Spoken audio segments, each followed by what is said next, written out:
Marcos, Evangelho de Marcos, capítulo 10, verso 17 até o verso 22. A gente vai fazer a leitura desse texto e meditar, dando sequência à nossa série de mensagens sobre os encontros com Jesus, que nós percebemos aqui alguns bem impactantes na palavra do Senhor. E nesse, a gente vai meditar sobre essa história que é muito conhecida do jovem rico. Eu convido você a abrir lá em Marcos, capítulo 10, verso 17 até o verso 22.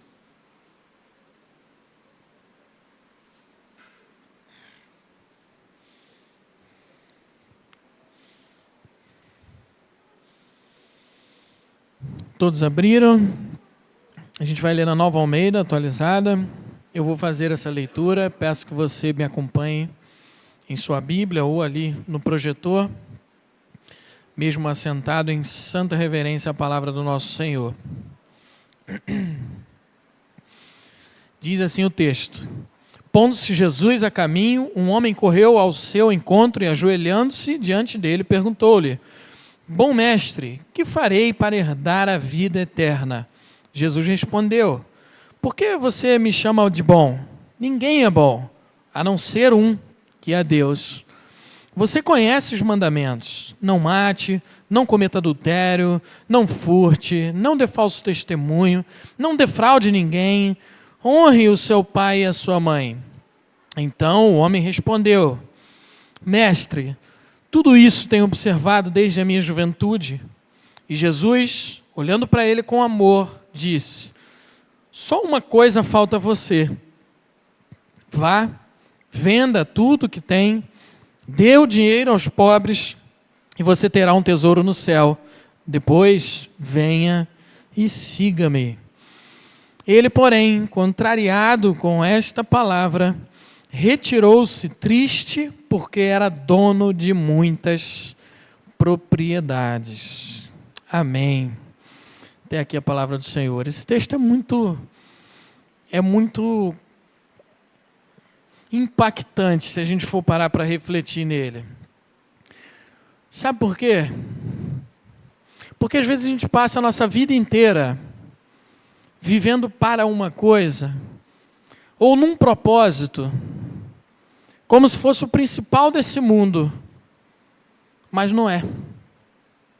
A gente às vezes passa uma vida inteira auto-enganado, achando que estamos vivendo uma vida verdadeira, inclusive com Deus, mas não estamos.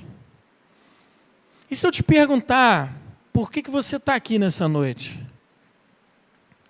O que você está fazendo aqui agora? Por que você veio aqui nessa noite? Porque é domingo? Porque você já tem o costume de vir para a igreja domingo, né? É o dia que a gente tira da semana, né, o cristão. E eu tenho que ir lá. Será que estamos vivendo de fato isso aqui? Realmente, o que é o culto com Deus? Esse relacionamento com o nosso Senhor? Será que o que a gente está fazendo aqui é real? Ou é falso? Ou é vazio? Nesse texto aqui, a gente vai perceber um homem que estava cheio de idolatria no seu coração. Um homem que vivia uma vida falsa, porém uma vida quase que perfeita aos olhos humanos, mas falsa. A gente percebe aqui que Jesus estava a caminho de Jerusalém, aqui no capítulo 10 de Marcos. Ele já estava se aproximando de lá. Estava bem próximo de chegar na cidade onde os seus discípulos achavam que ele iria destronar quem estava lá para assumir o trono de Israel, da nação santa, do povo de Deus, e agora governar eternamente, de maneira física, naquele local ali mesmo. Eles não compreendiam o reino espiritual. E nessa caminhada ali, já perto de chegar em Jerusalém, há alguns momentos interessantes aqui, nesse trajeto em que eles faziam, já partindo da Galiléia para a Judéia, próximo ali de Jerusalém. A gente vê como que, lá no início, mais para o início ali do texto, do capítulo 10, a gente vai ver alguns fariseus que chegam para Jesus e tentam pôr Jesus à prova, acerca do divórcio. Eles queriam fazer uma pegadinha ali com Jesus para tentar achar algum erro nele, em que pudesse acusar ele para ele ser preso. E a gente vai ver isso recorrente nos evangelhos. Fariseus, mestres da lei, que tentavam pôr Jesus à prova o tempo todo para tentar dar uma rasteira nele e poder prendê-lo. E depois a gente vai ver na sequência uma outra história muito conhecida, que é aquela história das crianças, que vão levar as crianças a Jesus, mas Jesus,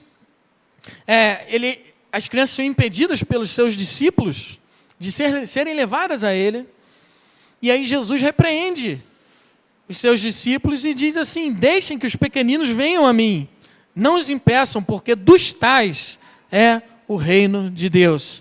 Em verdade lhes digo, quem não receber o reino de Deus como uma criança, de maneira nenhuma entrará nele. E aí Jesus vai lá e abençoa as crianças. Esse é o texto anterior, imediato.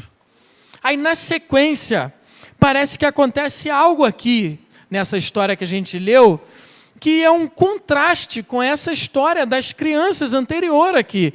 Parece que a história da sequência vai contrastar a história anterior. O homem que diz no evangelho lá de Lucas que era um homem influente, aqui não vai dizer, mas lá diz que era alguém influente na sociedade.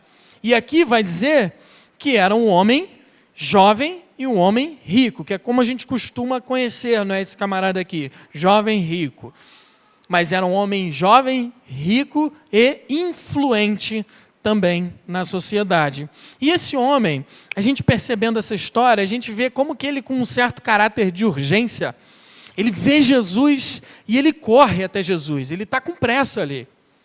Ele não vê Jesus, acho que eu vou lá falar com ele. Não, ele corre, ele vai lá, e chegando perto de Jesus, ele se coloca de joelhos. Ele ajoelha diante de Jesus. E aí faz aquela pergunta que a gente costuma ver: mestre, que farei para herdar a vida eterna? E Jesus sabe, Jesus conhece aquele homem. Jesus sabe que ele tinha um grande problema na sua vida, que era a idolatria, que é a quebra do primeiro mandamento que a gente leu aqui: não terás outros deuses diante de mim. E ele tinha, e Jesus sabia. Então toda a conversa de Jesus com aquele homem, a gente precisa ter em mente que tudo isso que aconteceu aqui, Jesus tinha total consciência de quem aquele homem era. Jesus, quando está discutindo com ele ali, ele não está querendo saber daquele homem, ele já sabe de tudo daquele homem. Ele está usando aqui um meio para expor aquele homem, a ele mesmo, para expor aquele coração, que Jesus já conhecia aquele coração. E o que a gente vê aqui Jesus fazer? Expor aquela idolatria que estava lá escondida no coração daquele homem, mas que aquele homem não percebia a sua idolatria, e Jesus mostra para ele mesmo como que ele era um cara idólatra. E a gente vai ver isso em partes. Primeira coisa que eu quero mostrar aqui é sobre a cegueira daquele homem, mas uma cegueira sincera.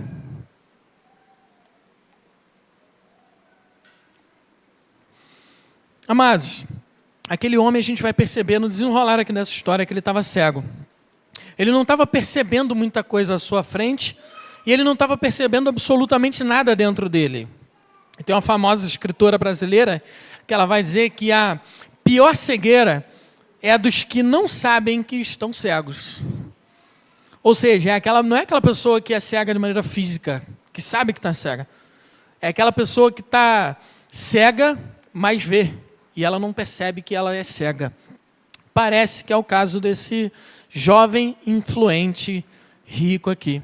Cego de sua cegueira, ele não está enxergando diversas coisas aqui na sua vida e no seu relacionamento com Deus. Ainda que cego, ele esteja sendo sincero. E é isso que a gente vai ver, a sinceridade desse homem. A própria urgência com que ele se achega a Jesus Cristo, a corrida até Jesus, o ajoelhar-se diante de Jesus. James Edwards, um comentarista bíblico, vai dizer que sua pressa e submissão sugerem seu desejo de se tornar um discípulo. Então isso vai mostrar que aquele homem tinha um desejo sincero ali de se tornar discípulo. Aquele homem não estava fingindo. Aquele homem não era igual aos fariseus, que há pouco tempo atrás ali tentaram pôr Jesus à prova. Chegaram até Jesus para conversar com ele, para tentar pôr ele à prova e tentar dar uma rasteira para que ele fosse preso. Não era o caso desse camarada aqui. Ele estava com sinceridade, falando com Jesus Cristo, buscando respostas sinceras para problemas na sua vida. Sinceridade, irmãos. A sinceridade, ela é sinônimo, normalmente, né, de algo bom. A gente costuma achar a sinceridade boa. Isso, de fato, é bom mesmo. Ser sincero é bom, óbvio. Porém, uma pessoa sincera, nem sempre ela vai estar fazendo ou vivendo o que é certo, ainda que com sinceridade. A pessoa ela pode estar indo para o inferno com toda a sua sinceridade. A pessoa pode estar fazendo algo, como ter uma vida religiosa quase que perfeita em seu cumprimento do que manda as Escrituras, de maneira sincera com ela mesma, ainda que esteja fazendo tudo errado lá dentro dela. A pessoa pode estar vindo ao culto, a pessoa pode estar lendo a Bíblia todos os dias, a pessoa pode estar orando todos os dias, a pessoa pode estar dizimando todo mês, ajudando os pobres, aos necessitados, com fidelidade, tudo isso de maneira sincera, mas ainda assim está fazendo tudo isso de maneira idólatra e caminhando para o inferno com a sua cegueira para Deus. Isso é real, irmãos. A pessoa pode estar aqui hoje, nessa noite. Por isso que eu perguntei no início. A pessoa pode estar aqui nessa noite, nesse culto, sem ânimo, sem motivação, cega, mesmo estando diante do Deus Todo-Poderoso aqui. A pessoa pode estar aqui de maneira fria, de maneira vazia, sem compreender a real presença do Senhor aqui nesse culto. O nosso ministro de louvor teve que chamar a atenção aqui para o pessoal, né? Acordar, onde é que eu estou? O que eu estou fazendo aqui? O pessoal estava dormindo. Estava dormindo. Vocês têm noção que isso é um culto a Deus? E a gente pode estar vivendo uma vida falsa aqui,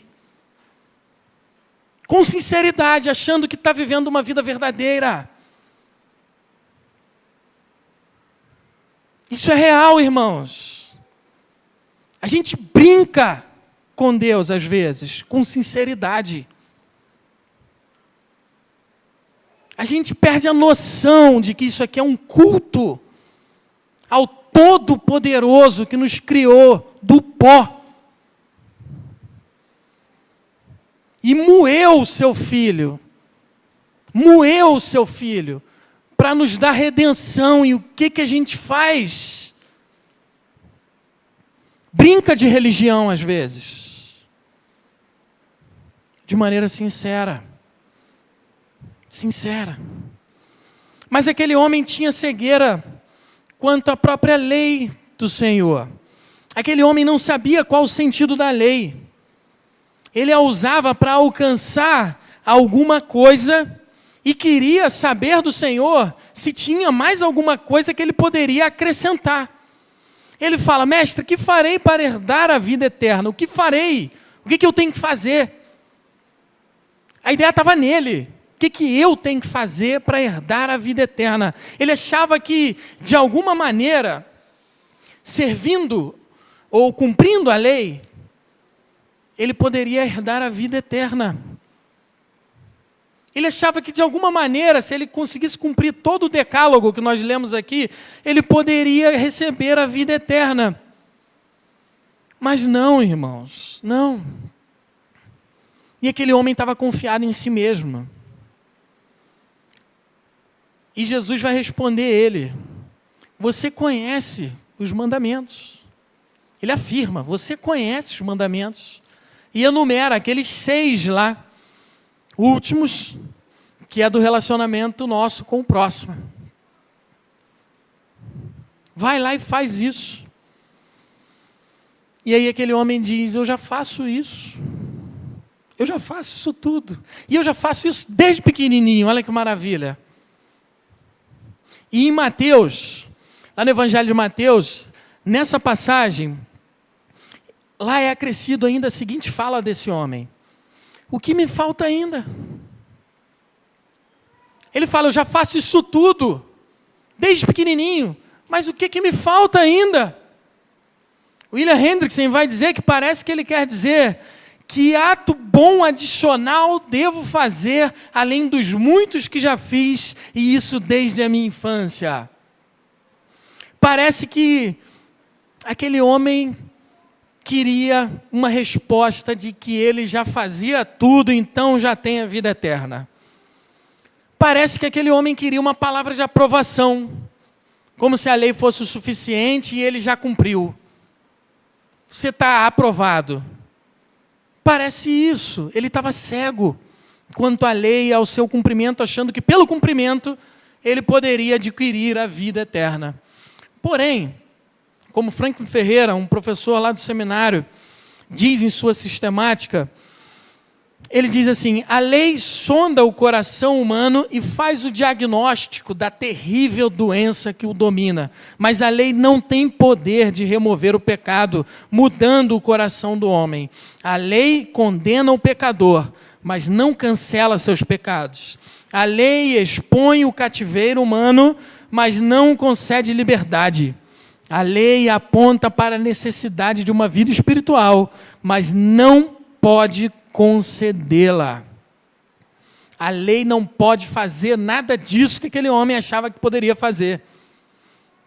Ele estava enganado, de maneira sincera. Ele talvez se esqueceu do próprio pai da fé, Abraão, que foi justificado não por obras, mas por fé. Aquele homem parecia estar afundado numa idolatria de si mesmo. Parecia que ele se achava, de fato, muito bom. Mas veja, ele estava sendo sincero, irmãos, ele não estava fingindo diante de Jesus aqui. E Jesus sabia disso. Ele não estava ali: Senhor, vou enganar aqui o Senhor. Não, ele estava confiante de que ele era bom. Certo de que ele era bom. Por isso aquele homem estava cego de si mesmo também, não só da lei, mas de si mesmo e de quem ele estava falando, quem estava diante dele. Ele não percebia que ele mesmo, sozinho, ou com qualquer obra, não poderia se salvar. Mas ele tinha uma dúvida cruel, uma dúvida sincera, uma dúvida excelente até. O que fazer para herdar a vida eterna? Porém, ele se garantia em si mesmo, como se a vida eterna fosse algo que deveria fazer como se fosse um merecimento para ele mesmo, como se ele pudesse comprar. O jovem rico, ele não percebeu ainda que herdar a vida eterna não era algo que ele deveria fazer, mas que alguém iria fazer por ele. E esse alguém estava diante dele. Aquele a quem ele foi buscar resposta de o que fazer para herdar a vida eterna. Aquele que ele foi buscar resposta era a vida eterna. Era a fonte de vida eterna. Era o pão da vida que desceu do céu e que todo aquele que comer, se alimentar dele, viverá eternamente. Mas ele não viu isso. Thomas Watson, ele acertadamente vai dizer que o olho pode ver tudo, menos a si mesmo. Menos a si mesmo. Aquele homem não enxergou a si mesmo. Aquele homem não enxergou o sentido da lei. Aquele homem não enxergou quem era Jesus Cristo. Esse homem não percebia o quanto ele era idólatra. Nem ao menos que era idólatra, mas se achava alguém suficientemente bom para herdar, para receber a vida eterna por méritos próprios. Era um homem sinceramente orgulhoso da sua santidade. Mas Andrew Murray, ele vai nos alertar para o seguinte: não há orgulho tão perigoso, tão sutil e tão traiçoeiro como o orgulho da santidade. Nenhum orgulho supera o da santidade. E como cego para a sua própria cegueira, quanto à lei, quanto a si mesmo, quanto quem era Jesus, orgulhoso da sua vida santa, aquele homem precisava de um espelho para se enxergar. Ele precisava de um espelho, de alguém para mostrar quem ele era, para mostrar os buracos nele. E é aí que Jesus faz a exposição do coração daquele homem, a exposição da sua idolatria. E Jesus é direto aqui ao ponto em sua exposição do coração humano idólatra. Ele sabia quais são os ídolos daquele homem, que era ele mesmo e o dinheiro.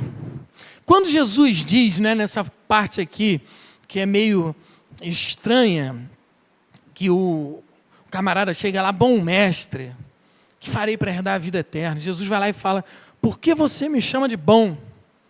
É que negócio estranho que Jesus está falando aqui. Ninguém é bom, senão um que é Deus. Aí tem gente que vai dizer que Jesus falou que ele não é Deus. Jesus está dizendo que ele é ruim, que ele é pecador. Não, irmãos. Perceba a cena aqui.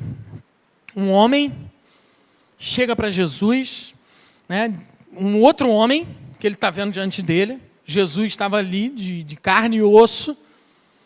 E esse homem não reconhecia Jesus como Deus. Ele achava que era talvez um bom mestre, como ele chama, um rabi. Alguém que conhecia muito bem a lei, alguém que estava ensinando um negócio muito legal ali, talvez até um profeta, como muitos criam que Jesus era, mas não Deus. Aquele homem não enxergava Jesus como Deus. E aí, ele vai e chama Jesus de bom mestre. E quando Jesus diz aqui, que bom é somente Deus, tem pelo menos dois propósitos aqui. Primeiro, o propósito de Jesus central de glorificar o próprio Pai e não a si mesmo. Jesus não veio para se glorificar aqui. Na Trindade Santíssima, um glorifica o outro. Jesus glorifica o Pai. Ele estava aqui glorificando o próprio Pai, que é bom. Mas o ponto mais central aqui que Jesus estava fazendo com aquele homem, é mostrando para aquele homem, conforme a ótica daquele homem, que não há nenhum homem bom, somente o Senhor é bom. O que Jesus está fazendo aqui é dizer para aquele homem que se achava bom, aquele homem achava que ele era um excelente cumpridor da lei, e Jesus diz para ele, por que você está me chamando de bom? Porque aquele homem enxergava Jesus como um homem. Não há um homem bom. Só o Senhor é bom. Ele direciona o olhar daquele homem idólatra de si mesmo para o próprio Deus. Ele mostra que somente o Deus Todo-Poderoso, o único que pode conceder a vida eterna, somente Ele pode fazer alguma coisa para nos conceder essa vida eterna, não nós. Porque ninguém aqui é bom, nenhum homem é bom. Então ele está dizendo aqui para aquele homem que iria dizer aqui na próxima fala dele, que já cumpre, já faz tudo perfeitamente desde criança, que nada disso que ele fazia era suficiente para torná-lo bom, porque não há ninguém bom a não ser Deus. Então é isso que ele está falando aqui para aquele homem. Você não é bom, cara. Você pode cumprir tudo da maneira que você quiser, perfeita aí. Você não é bom. Só há um que é bom e esse é Deus. Queridos, quando aquele homem diz a Jesus que já tinha feito, né, tudo aquilo daquela lista que ele passa sobre a lei, talvez ele quisesse de fato ali merecer um selo de qualidade do Senhor, daquele profeta ali que estava ali diante dele. Recebeu um 10. Porém, Jesus diz algo ali que aquele homem não esperava. Jesus responde a ele de uma maneira inesperada. Aquele homem fica até transtornado, ele sai dali meio tonto. Tem uma coisa que te falta. E aí o homem já desabou. Como assim? Eu faço tudo? Tem uma coisa que te falta. Vai, vende tudo que tem, dá aos pobres, e o seu tesouro estará nos céus. Depois me segue. O que Jesus está dizendo aqui para aquele homem é parecido com o que Josué disse ao povo. Lá no capítulo 24 de Josué, que a gente viu aqui, quando o povo reafirmou a aliança com o Senhor, joga fora esses deuses aí de seus pais, abandona tudo isso, queima tudo isso, e tema o Senhor, sirva o Senhor com fidelidade. É isso que ele está dizendo aqui para esse homem. Ele está falando, abandona o seu ídolo, vem e me segue. Jesus expõe o coração idólatra daquele homem. E como James Edwards, um comentarista bíblico, bem diz, ele diz, afirma-se na história anterior que não faltava nada para as crianças que não tinham nada, mas o reino de Deus era delas. Contudo, falta algo para esse homem que possui tudo. Ou seja, para aquelas crianças que aparentemente não tinham nada, elas tinham tudo. Para aquele homem que aparentemente tinha tudo, ele não tinha nada. Aquele homem achou que tinha tudo, que ele cumpria a lei perfeitamente, ele tinha riquezas, ele era influente, mas ele não tinha nada. E para aquele homem que não tinha nada, Jesus foi lá e ofereceu tudo. Joga fora esses teus tesouros na terra, junte tesouros nos céus. Joga fora seus ídolos. Vem e segue aquele que pode te dar a vida eterna. Mas o que aquele homem fez? Ele preferiu ficar com nada. Ele saiu constrangido, cabisbaixo. Ele foi embora. Após Jesus dizer para ele o que ele precisaria para herdar a vida eterna, aquele homem saiu completamente frustrado, o que expõe a sua cegueira diante do próprio rei. Ele não quis abandonar o rei do seu coração, que estava lá reinando. Ele mesmo e o seu dinheiro. Billy Graham disse sobre essa história que o jovem rico veio com a pergunta correta para o homem certo, recebeu a resposta correta, mas tomou a decisão errada. É isso que fazemos, irmãos, quando abrimos mão de Cristo para abraçar aquilo que achamos bom e colocamos no seu lugar. É isso que fazemos, irmãos, quando viramos as costas para Deus, para vivermos a vida da maneira como nós queremos viver e achamos que é bom viver, e não da maneira como Ele diz que devamos viver. Irmãos, aquele homem não cumpria a lei de maneira correta. Ele aparentemente cumpria a lei de maneira correta. Para ele mesmo, ele cumpria a lei de maneira correta, mas não para o Senhor. Porque o Senhor expôs aqui que ele não cumpria a principal, que é a base de todas.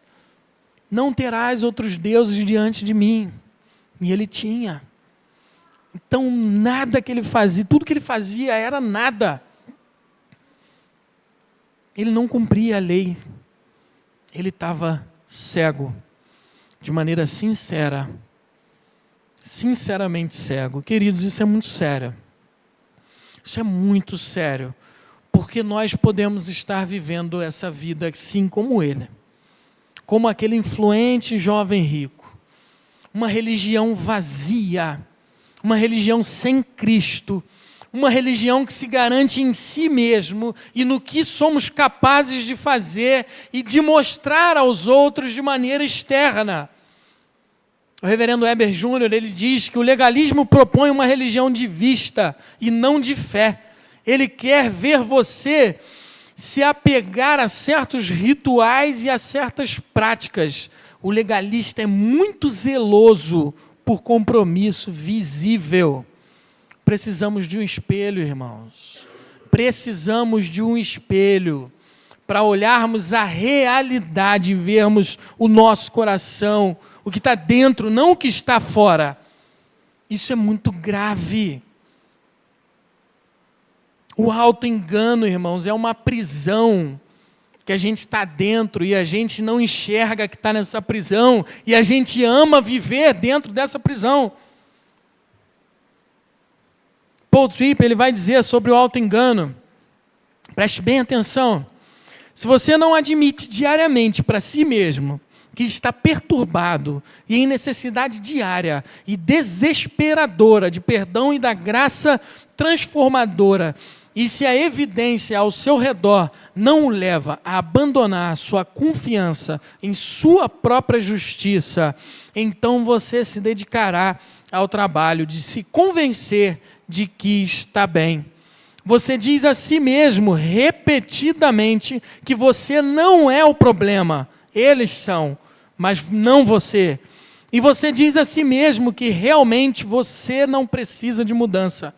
O que você está fazendo, mesmo que provavelmente não esteja consciente disso, é construindo argumentos elaborados, aparentemente lógicos, para a sua própria justiça. E nós nos garantimos demais, irmãos, em nós mesmos. É muito. Vou até beber uma água, calma aí.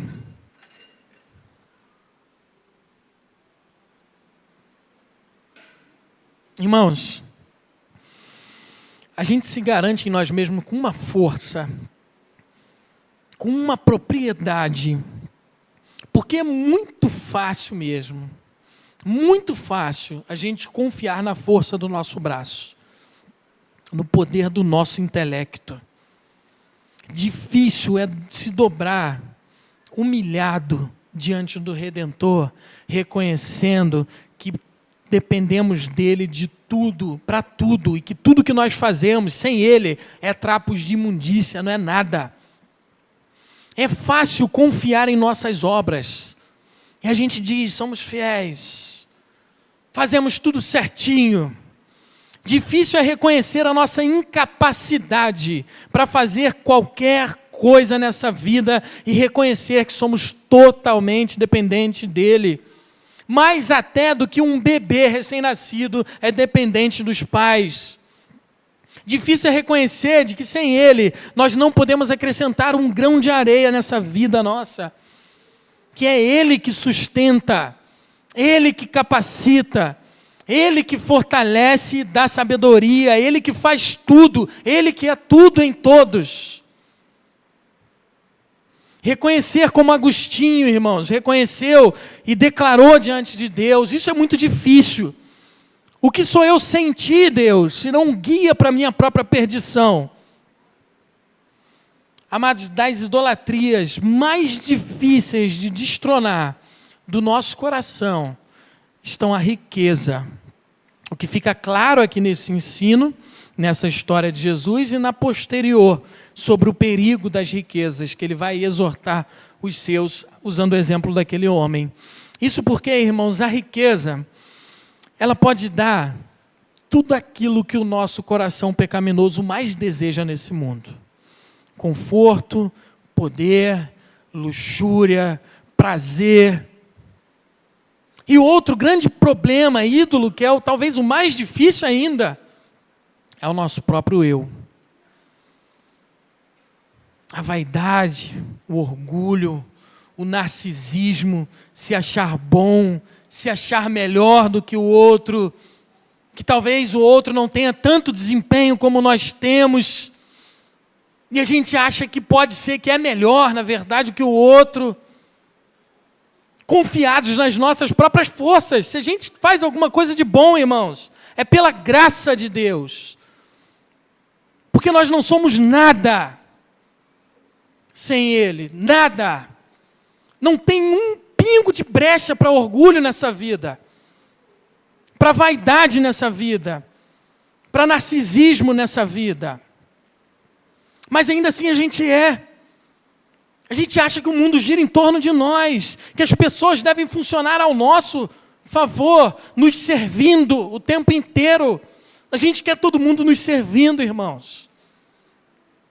Mas mesmo com todo esse pacote de práticas da lei, de dinheiro, de orgulho, de santidade, nós não temos nada se não temos a Cristo, se não amamos a Deus sobre todas as coisas, sobre essas coisas, se não reconhecermos que não somos nada, que não somos capazes de nada.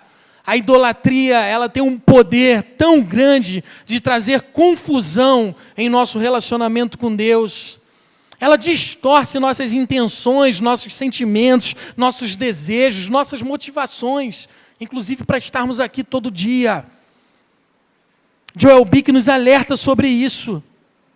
O que restará quando houverem desaparecido todas as luxúrias pelas quais pessoas vendem a alma, arruinam a sua família e mancham sua reputação?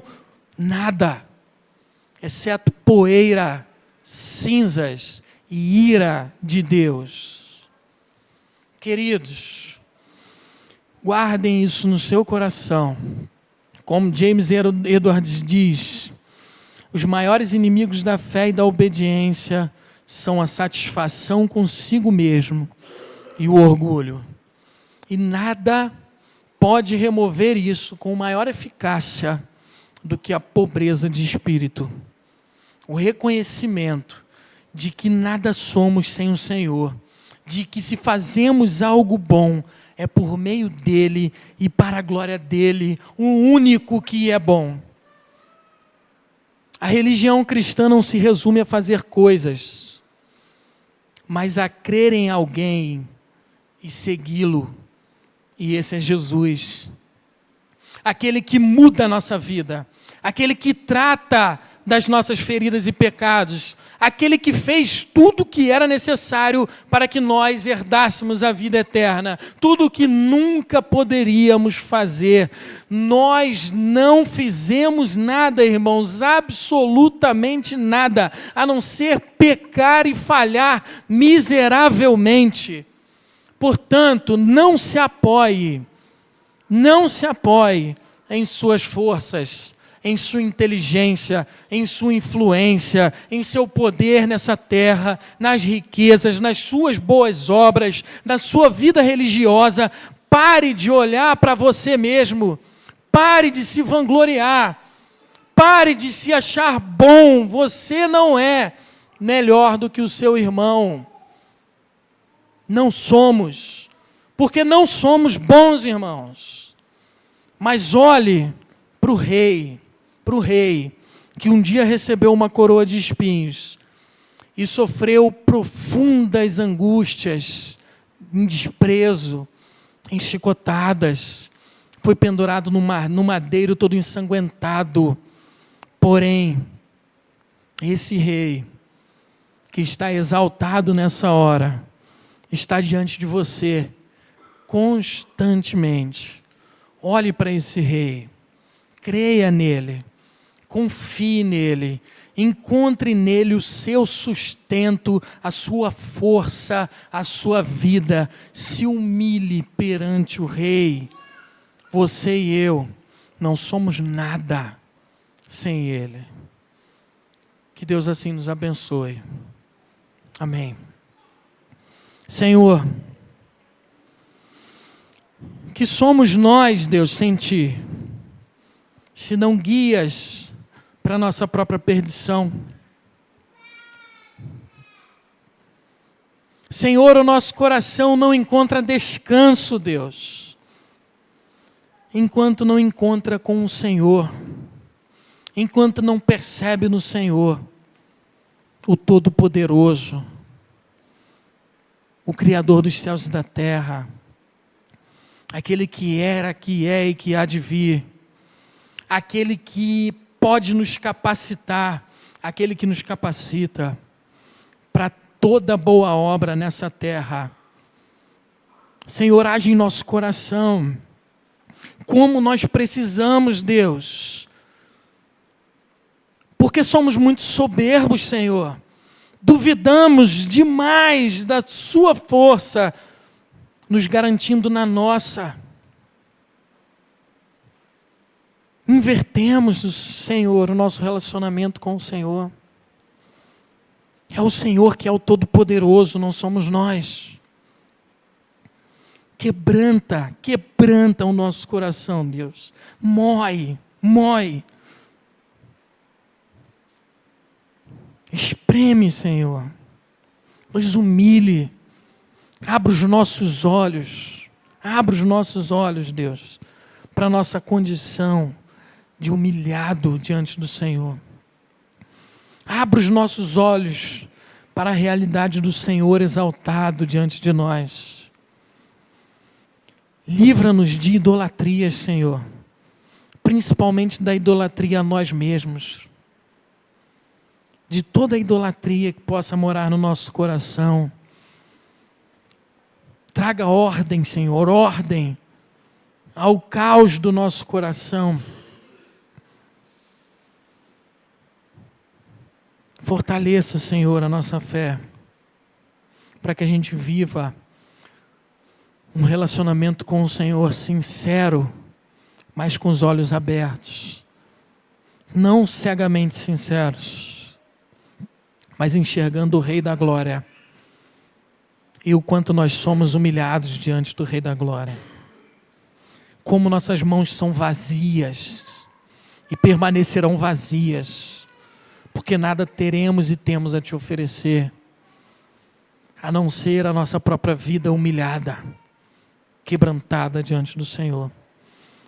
Por isso pedimos, Deus, que nos use, nos capacite para o louvor do teu nome, para a glória do Senhor e não nossa.